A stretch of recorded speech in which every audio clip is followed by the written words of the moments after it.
नमस्कार। Story bot में आपका हार्दिक स्वागत है। आज हम आपके लिए लेकर आए हैं गीतांजलि श्री की लिखी कहानी प्राइवेट लाइफ। बाहर संसार का बेकार शोर उठ रहा था और बंद खिड़की की दरारों से कमरे में दाखिल हो रहा था। उसने चाहा कि वह खिड़की खोल दे, पर फिर बंद छोड़ देना ही बेहतर समझा। उन्होंने वे चप्पलें उसके मुंह पर दे मारी और पागलों की तरह चीखे, बताओ यह कहां से आईं? चाची सिसक सिसक कर रो रही थीं। उसके मन में छाए घने सियापे को कुछ बेध नहीं पा रहा था। यह क्यों बताएगी? मैं अभी रस्तोगी को बुलाता हूं, वह बताएंगे यहीं इसके सामने, तब देखते हैं यह कैसे घूरती है। रस्तोगी मकान मालिक थे। 5 महीनों के अंदर ही अंदर भरते चले गए थे। अब जब मौका मिला तो टूटे बांध की तरह फट पड़े। 5 महीने वह भी छिपा गई थी कि उसने यह बरसाती ले ली है और हॉस्टल छोड़ दिया है। तनख्वाह का 1/4 से कुछ अधिक किराए में लुट जाता था, पर उसे वह मंजूर था। अपने घर की तमन्ना बहुत तीव्र हो चुकी थी, जिसे वह अपनी पसंद से सजा सके, जहां वह अपने दोस्तों को बुला सके, एक भरी पूरी जिंदगी जिए। बरसाती के कण कण पर उसने अपने व्यक्तित्व की छाप लगाई थी। खुद डिजाइन किए केन फर्नीचर से सुसज्जित किया था। छत पर बोनसाई के पेड़ एकत्र किए थे। रसोई में लकड़ी के बर्तन भर दिए थे। Gas, second hand fridge, music system, सबके लिए जगह बना ली थी। दोस्तों का आना जाना चल निकला था। उसे मालूम था उन्हें भी, चाची को भी, यह कभी गवारा नहीं होगा कि वह अकेली घर बनाकर रहे। ऐसे ही उनके मन में सैकड़ों मलाल थे। वह उसे नौकरी करने से नहीं रोक पाए थे। शादी के लिए उसे किसी तरह राजी नहीं करा पाए थे। पहाड़ की तरह उसकी उम्र हो रही थी, पर वह उसे इज्जत से बसर करने को तैयार नहीं कर पाए थे। वह उनके लिए खटकता कांटा बन गई थी। एक सीमा तक वह बदलते जमाने के साथ चलने में ऐतराज नहीं करते थे। उसकी सखियों में एक मुसलमान भी थी। उन्होंने कभी कुछ नहीं कहा, पर हर बात की हद होती है। वह तो जैसे कहीं भी रुकने को तैयार नहीं थी। कितनी भी उसकी रस्सी ढीली छोड़ो, वह खूंटे से और दूर होना चाहती थी। और आज तो जैसे उसने रस्सी ही तोड़ दी थी। उसके विश्वास को गहरी ठेस पहुंचाई थी। एक बरसाती में अकेली बिना बताए 5 महीने से रह रही थी। और वह आदमी, ये चप्पलें, दुख से वे तिलमिला उठे। अड्डा चलाए और हम चुपचाप देखें। वह चुप रही। क्या उसने कोई नासमझी की थी जो खुद ही चाची को अपनी बरसाती के बारे में बता दिया था? पर अपना नाम पता छिपाकर भी जिया जाता है क्या? वह भी अपने ही घर वालों से? फिर छिपाए क्यों? उसका भी तो हक है जीने का, जिंदगी को समझने का। यह कैसे हो सकता है कि जीने को गुनाह मान, खुद को गुनहगार समझ सबसे कतराती फिरे? पर उन्हें यह सब बेबुनियाद बकवास लगी थी। आग में हाथ डालकर आग को नहीं पहचाना जाता। उसने भी जोश में जवाब दे दिया था, गाड़ी के नीचे ना आ जाए, इस डर से सड़क पर ही न निकले, यह कहीं की बुद्धिमानी नहीं है। वे बिलबिला उठे थे। किस कदर ढीठ होती जा रही है। कोई इससे कुछ न कहे, बस इसे आजाद छोड़ दे और यह जो चाहे करती रहे। वे चुप ही नहीं हो पाए थे। अलग अकेले रहने की क्या जरूरत पड़ गई? हॉस्टल में कौन सी कमी है? हर सहूलियत है, इज्जत है, सुरक्षा है, कोई देखने वाला है। यही तो वह कह रही थी। किसी देखने वाले की जरूरत नहीं है। उसकी दिनचर्या तय करने वाला कोई और नहीं होगा। वे ज्वालामुखी की तरह फूट पड़े थे। यह जरूरी होता है। हमारे समाज में लड़की हमेशा किसी की निगरानी में रहती है। पहले बाप, फिर पति, फिर बेटा उसकी देखभाल करता है। पर मैं अपनी देख रेख खुद करूंगी। उसे लगा कैसी जिल्लत है जो ऐसी बात को शब्द देने पड़ रहे हैं, जैसे कहना पड़े, मुझे रातों को सोने का इख्तियार है। तुम कितनी अच्छी तरह करोगी वह तो मैं देख रहा हूं। वे उफनते ही चले गए। खानदान की आबरू से खिलवाड़ कर रही हो। हमारे समाज में लड़की बहुत बड़ी हस्ती होती है, देवी होती है। उसकी इज्जत हल्की फुल्की नहीं होती, बहुत संभल कर चलना होता है। हर कदम फूंक कर रखना पड़ता है। लड़की के पलक झपकने का भी मतलब लगाया जाता है। इज्जत सबसे मूल्यवान वस्तु है। हाँ, उसे मालूम था वह कम बोलना और कम नजर आना जो लड़की की इज्जत बनाता है। उसके बचपन में वे उसे भी और मां को भी निरंतर सुनाते थे, ऐसे रहो कि किसी को पता न चले कि घर में कोई है। उसने कहना शुरू किया, जिसे आप इज्जत समझते हैं उसे मैं अपनी सबसे बड़ी बेइज्जती मानती हूं। बकवास मत करो, वे चीखी उठे। बेवकूफ हो, समझती नहीं। उसने उनके कांपते हाथों को देखा, उनके बूढ़े तमतमाते चेहरे को देखा, उनकी आंखों में कट्टरपन की लौ देखी।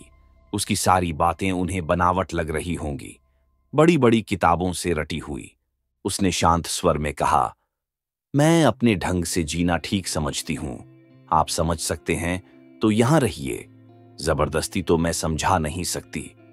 मैंने तो यही चाहा था कि आप भी मेरे जीवन में शरीक हों, पर मेरी बेइज्जती करने के लिए नहीं, मेरे व्यक्तित्व की, मेरी प्राइवेट लाइफ की आपको कद्र करनी ही पड़ेगी। आपको अच्छा नहीं लगता तो चले जाइए। उनके बदन में सनसनी फैल गई। यह मजाल। उन्होंने लपक कर उनकी बांह जकड़ ली। उसने झटके से अपना हाथ छुड़ा लिया। डुप्लीकेट चाबी उठाकर वह दरवाजे की तरफ मुड़ गई। जाते जाते बोली, देखिए, है तो ये मेरा ही घर। आप अच्छे से रह सकते हैं तो ठीक है, तोड़ फोड़ मचाना है तो चले जाइए। वह खुद पर जब्त न कर पाई। यू कैन गेट आउट कहकर वह चली गई। वे पागल हाथी की तरह चक्कर काटने लगे। ये कैसे हो सकता है? अपना खून है, उसे हर हाल में बचाना होगा। आखिरी दम तक उसके पीछे जाना होगा। उसका दिमाग फिर गया है।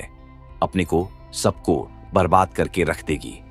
ऐसे ही क्षण की रस्तोगी को तलाश थी। साहब, हमारे संग चाय पीजिए। रस्तोगी बैंक में काम करते थे। उनकी एक पत्नी और 4 लड़कियां थीं। जैसे तैसे उन्होंने यह घर बना लिया था और ऊपर के 2 कमरे किराए पर उठा दिए थे। सिगरेट शराब का बंदोबस्त इस तरह हो गया था। बीवी बेटियों की खातिर उन्होंने वह किया जो बिरले करते हैं, अकेली औरत को बरसाती दे दी।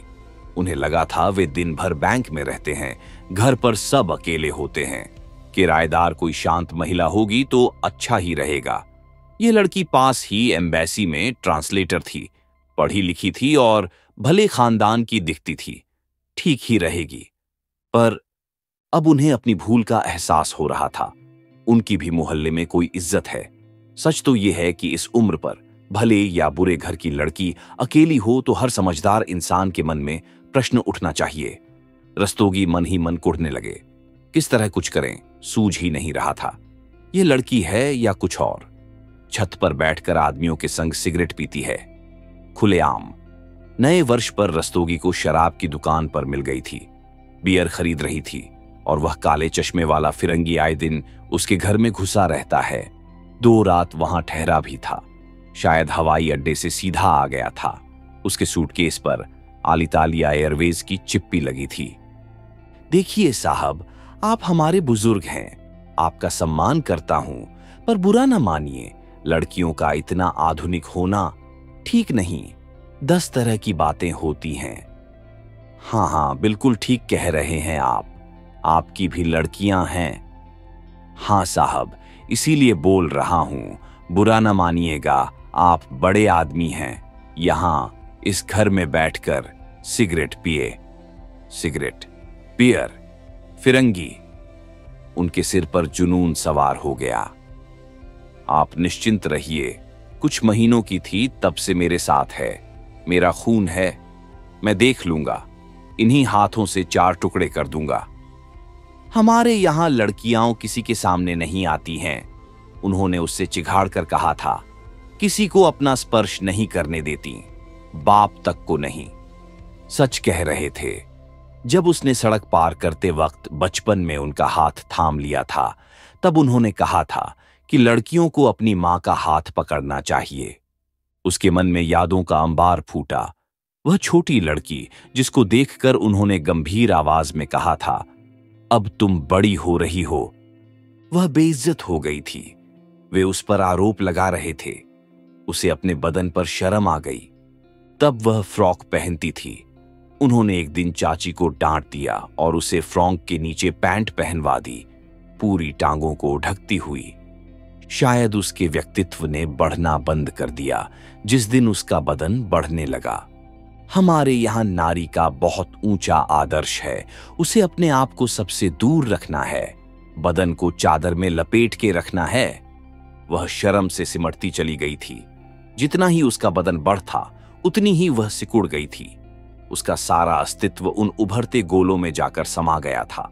उसकी सारी चेतना और उसके जीवन भर की चेष्टा उन गोलों को छिपाने में लग गई, मानो सारी दुनिया उनकी भूखी है और उसकी सारी जान उनमें समाई हो। जब शाम ढले गाड़ी एक गांव के पास पंक्चर हो गई थी तो वह भयभीत हो उठी। उन्होंने ड्राइवर को भेजकर गांव वालों को पहिए की मरम्मत करने के लिए बुलवाया। दबे स्वर में उससे कहा कि चुपचाप पीछे की सीट पर लेट जाओ।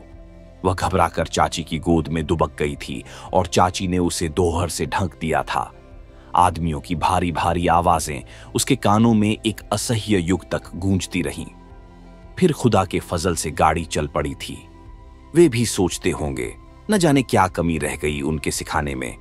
क्यों यह सप्त सवार हुआ इस पर जो अपने अस्तित्व को अपने बदन से अलग देखने लगी। इतनी आजाद ख्याल हो गई। वे अपने आप को कोसते रहे जो उसे इस नई तालीम का भागीदार बनाया। तभी बड़े बूढ़े कहते हैं कि लड़की को ज्यादा पढ़ाना नहीं चाहिए, उस पर कड़ी निगाह रखनी चाहिए। उन्होंने उसे बहुत अकेला छोड़ा। उन्हें पता ही नहीं चला कि उसके दिमाग में क्या आकृतियां घर कर रही हैं। एक बार उन्होंने उसे स्कूल की किताब में छिपाकर प्रेम कहानी पढ़ते पकड़ा था। उस पर बिगड़े भी थे। हमारे यहाँ लड़कियां सब कुछ देर से जानती हैं, वे पवित्र होती हैं। फिर कभी उन्होंने सीमोन दी बूवुआ की किताब जो वह पढ़ रही थी हमेशा के लिए छिपा दी थी। चाची से कहा भी था कि अकेले मत छोड़ा करो, कोई गलत चीज न सीखने पाए। उसे वह दिन याद भी आया जब वह छांट कर मीठे अमरूद लाई थी और बचपने की एक छलांग लगाकर उनके दफ्तर में कूद आई थी। तब उन्होंने बहुत जोर से उसे डांट दिया था क्योंकि वह 13 वर्ष की थी और पतली सी नाइटी पहने अंदरादम की थी, टाइप बाबू के सामने। तब भी उन्होंने कहा था, हम किसी को अपना बदन नहीं देखने देते, दूर से नमस्कार करके अंदर चले जाते हैं। उसके सिमटे हुए बचपन ने झुककर चलना सिखा दिया, अपनी ही काया पर शर्माकर सबसे कतरना सिखा दिया। सबकी नजर के डर ने उसे सन्नाटे में रहना सिखा दिया। पर वह तो बचपन की बात थी, बौने बचपन की। सन्नाटे में भी न जाने कहां से सोच की चिंगारी दबी पड़ी थी। अनजाने में झोंके आते रहे और आग भड़क उठी। जब उन्हें पता चला तब तक बहुत देर हो चुकी थी। उसने उनके हर नियम का, हर आदर्श का उल्लंघन कर दिया। वे कहते थे वह बेशर्म हो गई है, वह कहती थी वह स्वाभिमानी हो गई है, कहती थी वह एक जिस्म से इंसान बन गई है।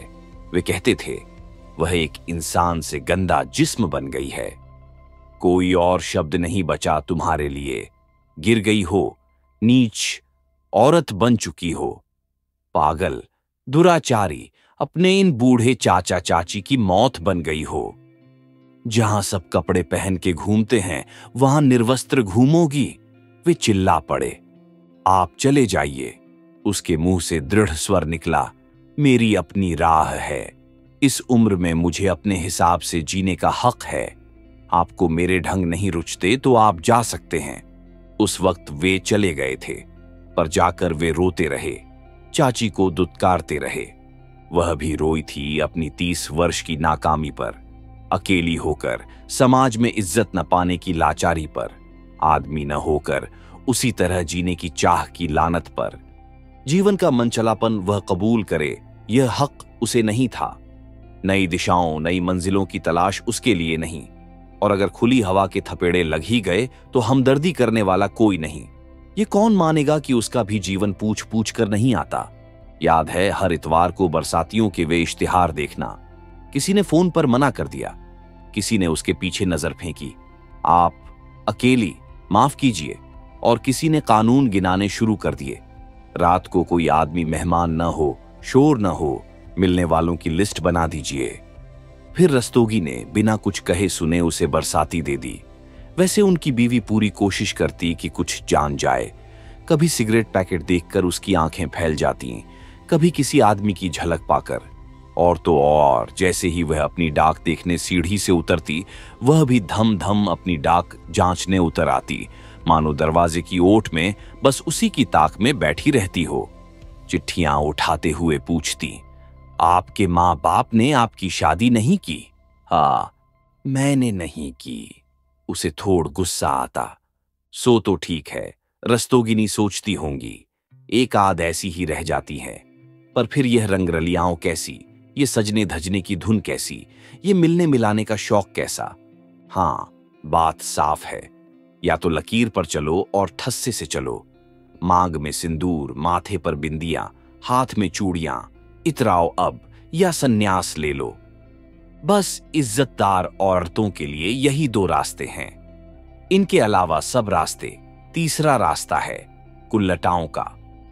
उसकी भी जिद हो गई कि दबंग बनूंगी, किसी को फुसलाने की कोशिश नहीं करूंगी।